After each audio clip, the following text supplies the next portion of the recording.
जी, तो दोस्तों आज का इफेक्टनर के लर्निंग वीडियो ट्यूटोरियल में हम इंग्लिश के वर्ड क्लाइमेट के डिफरेंट मीनिंग को समझेंगे। वर्ड क्लाइमेट को यूज़ करते हुए इंग्लिश में 3 सेंटेंसेस बनाएंगे और उनकी ट्रांसलेशन को समझेंगे। आखिर में होगी एक छोटी सी एक्सरसाइज। तो शुरू करते हैं जी अपना आज का इफेक्टनर का लर्निंग वीडियो ट्यूटोरियल।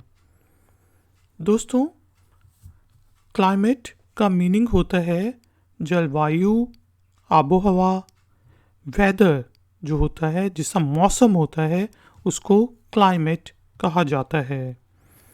क्लाइमेट का वर्ड ना सिर्फ हम नेचुरल आबो हवा जलवायु के लिए यूज़ करते हैं, कुदरती आबो हवा के लिए यूज़ करते हैं, बल्कि हम क्लाइमेट का वर्ड जो है जिसका इकोनॉमिक क्लाइमेट हो गई उसके लिए भी यूज़ करते हैं कि भाई इस वक्त पूरा देश में, मुल्क में इकोनॉमिक क्लाइमेट कैसी है, बिज़नेस क्लाइमेट कैसी है, कि बिज़नेस का अंदर क्या क्या चल रहा है, कारोबार के लिए अच्छी क्लाइमेट है कि नहीं।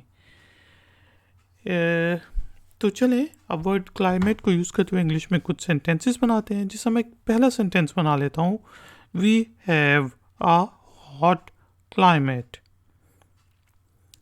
इसका मीनिंग क्या हुआ कि हमारे यहाँ गर्म जलवायु मौसम है। We have a hot climate.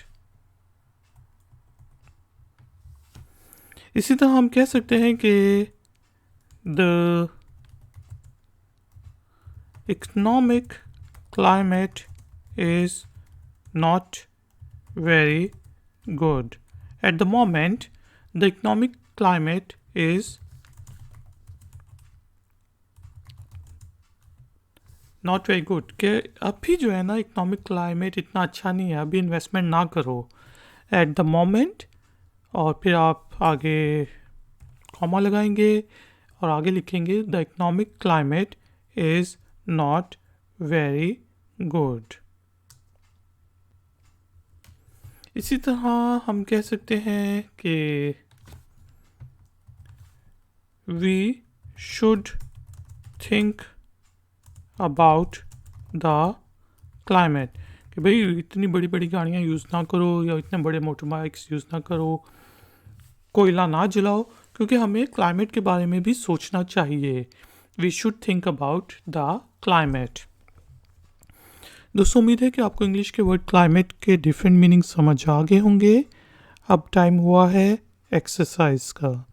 तो एक्सरसाइज के तौर पे आपने इंग्लिश के वर्ड क्लाइमेट को यूज़ करते हुए इंग्लिश में एक छोटा सा सेंटेंस बनाना है और उसे कमेंट्स बॉक्स में पोस्ट कर देना है।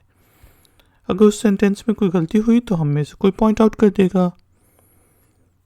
वीडियो पसंद आई है तो लाइक का बटन ज़रूर प्रेस करें, वीडियो को शेयर करें, और अगर आप इस चैनल पे नए हैं तो चैनल की सपोर्ट के लिए और नई नई नोटिफिकेशंस के लिए चैनल को सब्सक्राइब करके बेल आइकन को प्रेस कर दें।